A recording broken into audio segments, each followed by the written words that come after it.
Well, now to our GMA cover story and how the growing Black Lives Matter movement has inspired an online movement. High school students are speaking out on social media, bravely sharing their stories about racism and what they say they encountered at school. Diane Macedo joins us now with more on that. Good morning, Diane.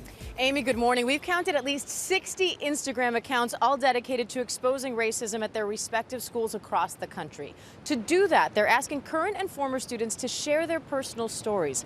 And while those stories may be hard to listen to, organizers say it's time they be heard and it's time they be believed.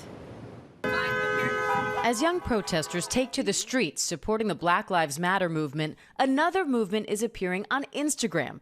High school students sharing experiences with racism they say they faced in their elite private and prep schools. I won this leadership position in our school. A student later told me that the only reason I won was because they needed diversity and it was rigged for the Black student. A white student called me an illegal immigrant and told me to go get a green card at the border. I was born in New York. Lauren Gloucester and Omia Hawk are reading anonymous posts from their Instagram account, True Colors of Columbia, dedicated to collecting first-hand stories of racism at their alma mater, Columbia Grammar and Prep School in New York City. This is not something that ever leaves you. Those little comments, those jeers, those jokes, they stay with you forever.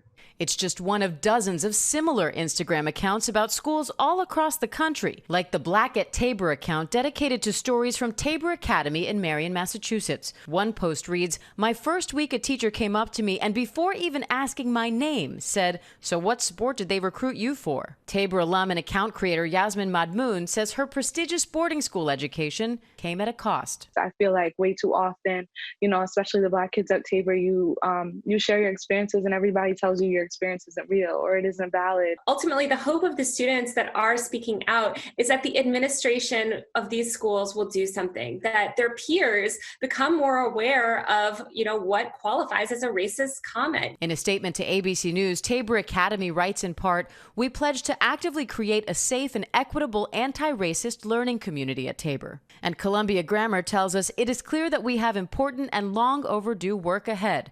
We are ready and committed. Organizers say it's time these stories are heard, believed, and acted upon. I have hope for the generation that comes after us, that they won't have to experience the same things we did.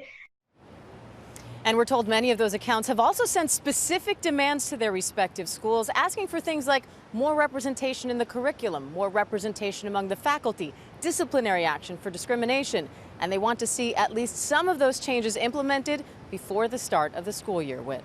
An important conversation. Diane, thank you so much. Well, hey there, GMA fans. Robin Roberts here. Thanks for checking out our YouTube channel. Lots of great stuff here. So go on, click the subscribe button right over here to get more of awesome videos and content from GMA every day, anytime. We thank you for watching, and we'll see you in the morning on GMA.